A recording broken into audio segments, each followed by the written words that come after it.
Hello students, I am doctor Hina और आज हम पढ़ने वाले हैं magic numbers and their experimental evidences. इससे पहले जो लेक्चर हुआ था हमने उसमें लिक्विड ड्रॉप मॉडल किया था और सिमिलैरिटी बताई थी कि न्यूक्लियर मैटर को हम as a liquid drop treat कर सकते हैं और उसकी जो बेसिक एप्लीकेशंस थी लाइक वो न्यूक्लियर फ्यूज़न को एक्सप्लेन कर पा रहा था और भी न्यूक्लियर की बहुत सारी प्रॉपर्टी, उसकी जस्टिफिकेशन, उसकी स्फेरिकल शेप, उन सबको बता पा रहा था।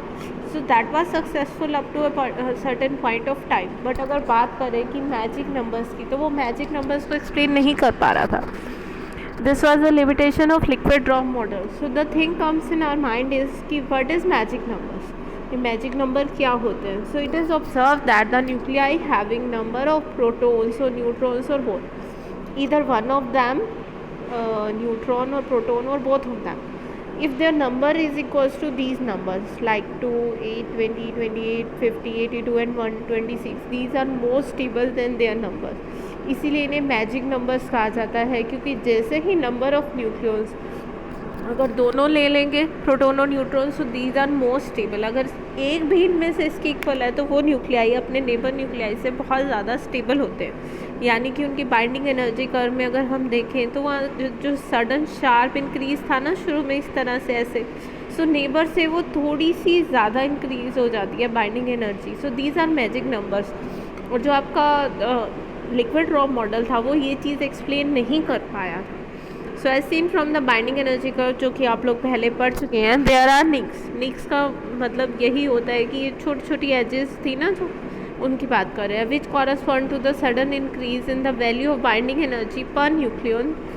These nicks shows the stability of these nuclei and occur for ये स्ट्रॉन्शियम, इन सब के लिए। ये देखो यहाँ पे देखो मैजिक नंबर N50 आ गया न्यूट्रॉन्स के लिए, यहाँ Z50 है, नंबर ऑफ प्रोटॉन्स 50 है, नंबर ऑफ प्रोटॉन्स 82 हैं। और ये अगर हम लेड की बात करें, इसमें दो मैजिक नंबर्स हैं। देखो प्रोटॉन्स 82 हैं, न्यूट्रॉन्स 126 है। So these are magic number. So ये न्यूक्लियाई अपने नेबर से ज़्यादा स्टेबल होते हैं, इनकी बाइंडिंग एनर्जी पर न्यूक्लियन भी ज़्यादा होती है अपने नेबर से।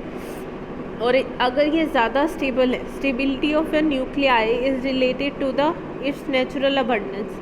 Experimentally, it is observed that the nuclei like oxygen, calcium, strontium and lead, these having magic numbers are more abundant।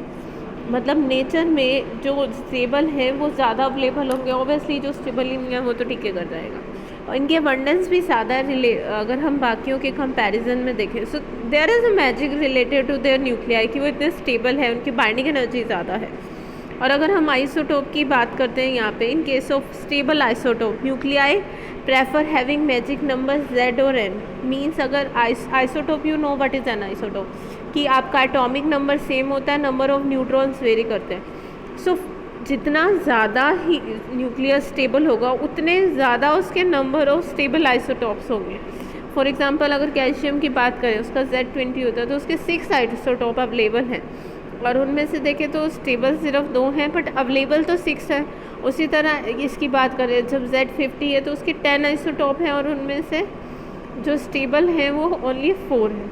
सो सी जो जब मैजिक, इसीलिए भी एक तरह का मैजिक है कि जैसे ही Z इनके इक्वल होता है तो नंबर ऑफ आइसोटोप्स इंक्रीज कर जाते हैं। Strange. So that's why these are called magic numbers. और अगर हम अल्फा पार्टिकल की बात करें, अल्फा पार्टिकल एमिशन की, कि जो न्यूक्लियाई अल्फा पार्टिकल एमिट करते हैं। Okay, so the nuclei which emit alpha particle energies are large when daughter nuclei is in magic category. और पेरेंट हो, जब पेरेंट न्यूक्लियाई मैजिक नंबर होगा पेरेंट न्यूक्लियाई में से Z या N का, तो अल्फा पार्टिकल जो निकलता है उसकी एनर्जी स्मॉल होती है। और अगर वो डॉटर में है तो जो अल्फा निकल रहा है उसकी एनर्जी ज़्यादा। दैट मीन्स अगर वो डॉटर में पहुंच रहा है तो जो अल्फा निकल रहा है हाई एनर्जी का निकल रहा है, दैट मीन्स वो प्रेफर कर रहा है कि वो डॉटर में कन्वर्ट हो। और अगर पेरेंट में कोई एक आपके पास जिनका मैजिक नंबर के इक्वल है ऐसा कोई न्यूक्लियाइड है, so it is not preferring to, क्योंकि उसकी एनर्जी कम है, वो अल्फा एमिट तो कर रहा है। So that means stability is more. So some kind of magic is there. Next thing, nuclei with Z और N अगर दोनों ही मैजिक नंबर हो जाते हैं, like 2 helium 4, 8 oxygen 16, these are more stable या बहुत टाइटली बाउंड होते हैं। तो ऐसा क्यों है कि अगर 2 हीलियम 4 की हम बात करते हैं और अगला ही इसका आइसोटोप देखो लिथियम की बात करो, तो ये ज़्यादा स्टेबल क्यों हो जाती है? 2 में ऐसा क्या है, क्या मैजिक है? इसकी कोई जस्टिफिकेशन लिक्विड ड्रॉप मॉडल के पास नहीं थी। और क्योंकि एकदम से बाइंडिंग एनर्जी ज़्यादा है, वो ज़्यादा टाइटली बाउंड है, आइसोटोप ज़्यादा है, so certain kind of magic is associated with them and that's why these are called magic number. Next अगर हम बात करें 6 पॉइंट में, energies of alpha particle emitted by a radioactive nuclide provide strong evidence for magic number. For example lead देखो जिसमें Z82 है और number of neutron 126 है, is a stable and product. और जो आपने रेडियो एक्टिव सीरीज़ पढ़ी है 4 टाइप्स ऑफ, उसमें से 3 रेडियो एक्टिव सीरीज़ इसी लेड पे एंड होती है। So this is the kind of most stable element जहाँ पे ये मैजिक नंबर्स आ रहे हैं। और अगर हम नेक्स्ट बात करें बीटा एमिशन की, energy of beta particles which are found to be large when daughter product of a radioactive element has magic number proton या न्यूट्रॉन, दोनों में से कोई भी हो। न्यूट्रॉन कैप्चर क्रॉस सेक्शन इनका स्मॉल है जिनका मैजिक नंबर के इक्वल है। ऑब्वियसली वो स्टेबल है, वो क्यों न्यूट्रॉन को कैप्चर करके अनस्टेबल होना चाहेंगे? So stability is related with all this parameter. ये चीज़ हमें बाद में पता चली थी, ये जस्ट ऑब्जर्वेशन थी कि जैसे ही Z या फिर N इन मैजिक नंबर के इक्वल हो जाता है तो उनकी प्रॉपर्टी अपने नेबर से स्लाइटली अलग हो जाती है, इसीलिए इन्हें मैजिक नंबर्स कहा जाता था। Next point is binding energy per nucleon correspond to a large value of a stable nuclei and in case of nuclei of magic atom this found is very large। ये तो हम पहले मैंने बताया ही हुआ है कि बाइंडिंग एनर्जी पर न्यूक्लियन बहुत ज़्यादा हो जाती है। और अगर आप क्वाड्रोपोल मोमेंट की बात करें, क्वाड्रोपोल मोमेंट ऑफ न्यूक्लियस क्या बताता है कि वो सफेरिकल शेप से कितना ज़्यादा डिस्टॉर्टेड है। सो वो न्यूक्लियाइड जिसके केस में नंबर ऑफ न्यूट्रॉन या प्रोटॉन्स इन मैजिक नंबर के इक्वल हो रहे थे, उस केस में क्वाड्रुपल मोमेंट 0 था। दैट मीन्स उस केस में न्यूक्लियस ने सफेरिकल शेप अटेन की हुई थी। दैट इज़ क्वाइट चेंज कि इन केसेस में न्यूक्लियर में डिस्टॉर्शन क्यों नहीं है, वो इतना स्टेबल क्यों है। ये सब जो प्रॉब्लम थी, या ये कह लो कि इन नंबर्स के लिए इनको क्या कहा जाता था, magic numbers. Okay, so next thing, so ये जो मैजिक नंबर्स थे इसे हमारा लिक्विड ड्रॉप मॉडल एक्सप्लेन नहीं कर पाया था। सो नेक्स्ट जो अटैम्प्ट था इनको एक्सप्लेन करने के लिए जो पिक्चर में आया, that is your shell model. So liquid drop model बहुत सक्सेसफुल था बाइंडिंग एनर्जी ट्रेंड को एक्सप्लेन करने में, न्यूक्लियाई की फिजन एक्सप्लेन करने में, बट स्टिल हमें उसका ओवरऑल स्ट्रक्चर बता रहा था आपका liquid drop model. Individual particle को उसने डील नहीं किया था and we need a quantum theory to deal with this.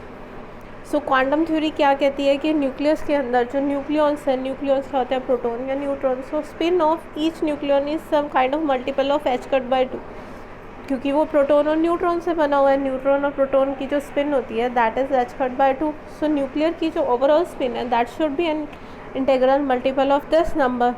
So quantum theory इसके साथ एसोसिएटेड है, और अगर वो इस तरह स्पिन है, so this is evident that जो एनर्जी है न्यूक्लियस की एक्साइटेड स्टेट में जाता है वो है दैट इज़ ऑल्सो क्वांटाइज्ड है एक्साइटेड स्टेट में एटम के। सो अगर हम यहाँ बात करते हैं, nucleus is one of kind of the states. So जब वो ग्राउंड स्टेट में आता है, डी एक्साइटेशन होती है, तो हाई एनर्जी फोटोन या फिर गामा रे एमिट करता है।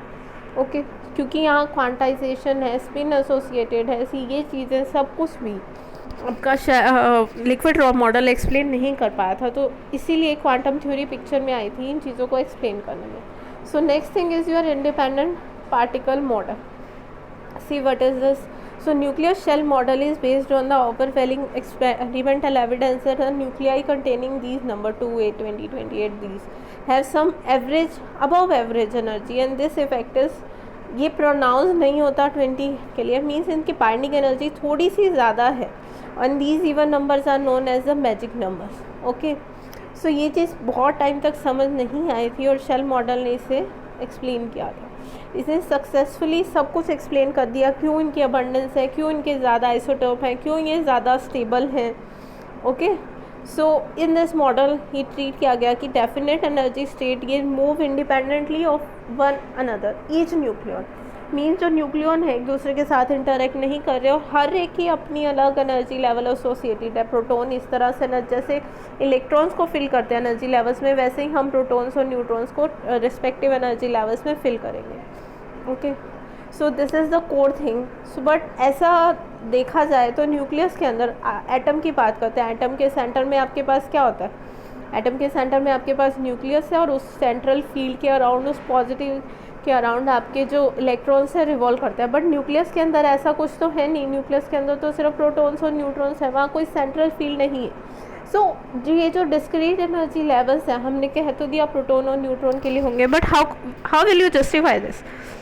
इसका सिंपल सा एग्जांपल ये है कि हम ये मानते हैं कि उसके अंदर ऐसा कोई सेंट्रल फोर्स नहीं है, बट एक न्यूक्लियन पे बाकी सब न्यूक्लियन फोर्स लगा रहे हैं, उससे एवरेज फोर्स को हम कंसिडर कर रहे हैं कि उस वजह से ये डिस्क्रीटनेस आई है। देखो इलेक्ट्रॉन यहाँ पे, अब इसकी वर्डिंग में देखिए कि ये क्या कहना चाह रहा है। For example, electron and atom moves in almost empty space and have well defined orbit while a nucleus has to possess a densely packed nucleus है वो, और न्यूक्लियंस है आपस में, तो वहाँ कोलिजन भी होगा।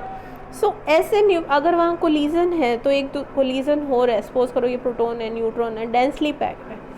Okay, so second thing is कि ये आपस में कोलाइड भी करेंगे तो डिस्क्रीट एनर्जी स्टेट कैसे है?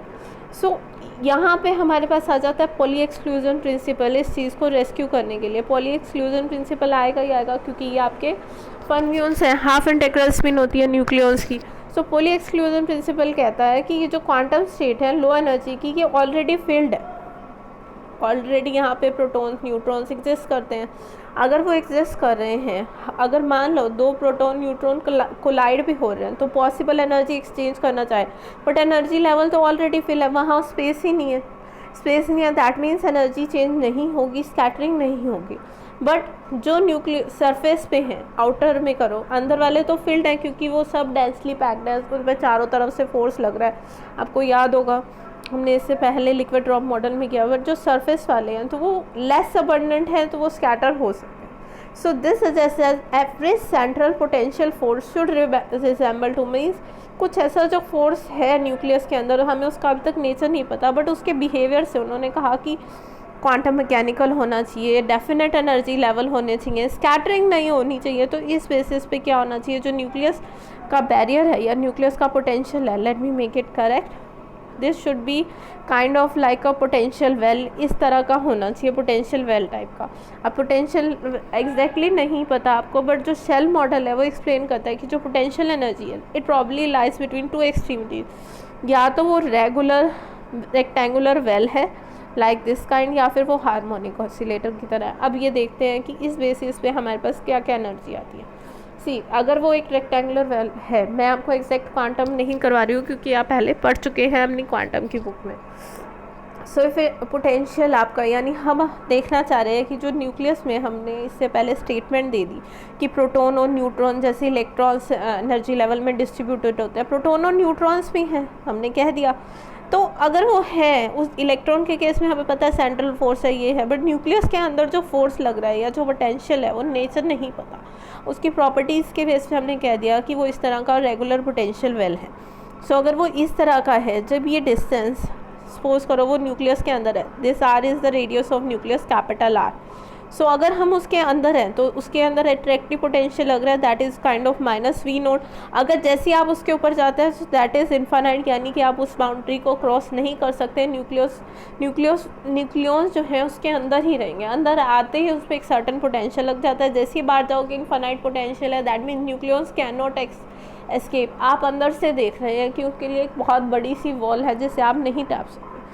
सो इसके लिए अगर हम श्रोडिंगर वेव इक्वेशन लिखेंगे फॉर अ स्क्वायर वेल, इस काइंड की होगी for r less than r, this is h²/2m del square psi plus e minus plus V0 minus l into l+1 divide by r² into psi equals to 0, और h²/2m del square psi plus e, और जैसे ही r ऊपर जा रहा है कोई potential नहीं है, इन्फानाइट वैल्यू है, जस्ट ये चीज़ रिप्लेस हो जाएगी।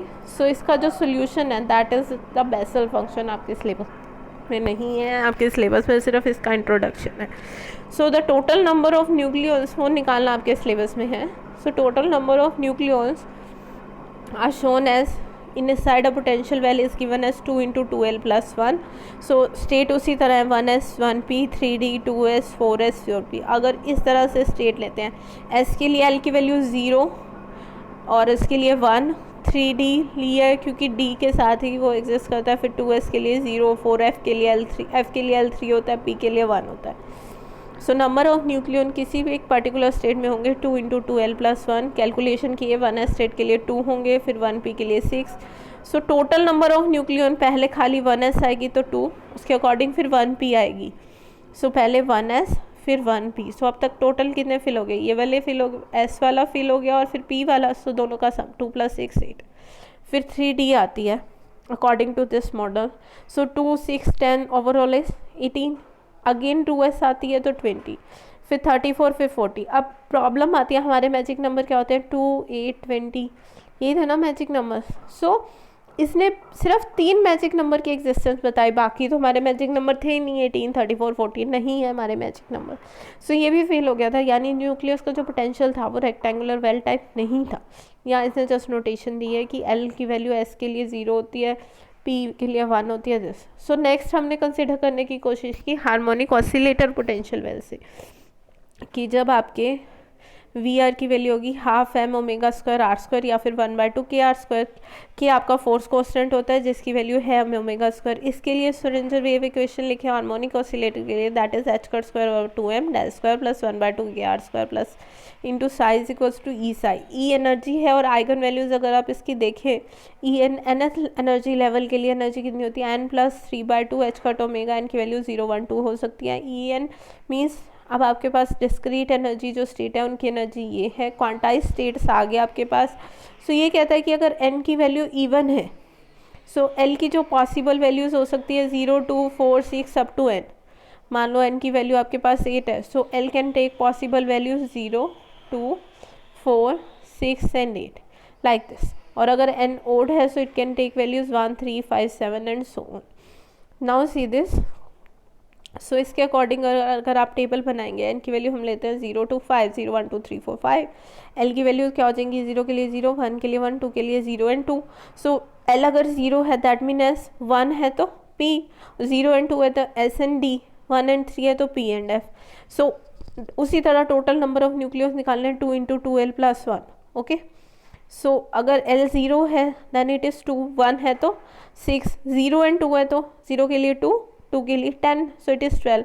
अगेन इनका सम करेंगे, हमारे पास मैजिक सम करते जाओ. पहली स्टेट के लिए 0, अगर फर्स्ट स्टेट है तो 0 भी तो लेवल फिल है ना, सो 2 + 6 8. सेकेंड लेवल में 0 लेवल 1 लेवल सभी फिल है, सो 2 8 + 12 20. फिर इसी तरह आगे सम करेंगे तो 40 70 है. ये फिर हमारे मैजिक नंबर नहीं है, इसने फिर से 3 मैजिक नंबर एक्सप्लेन किए.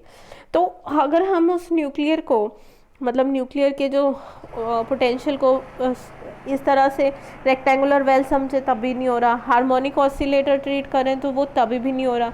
सो ये डिफ़िकल्टी ओवरकम की गई थी इसी शेल मॉडल में by considering spin orbit interaction. अब वो क्या होती है वो हम नेक्स्ट लेक्चर में करेंगे. आज के लिए बस इतना ही. Okay students.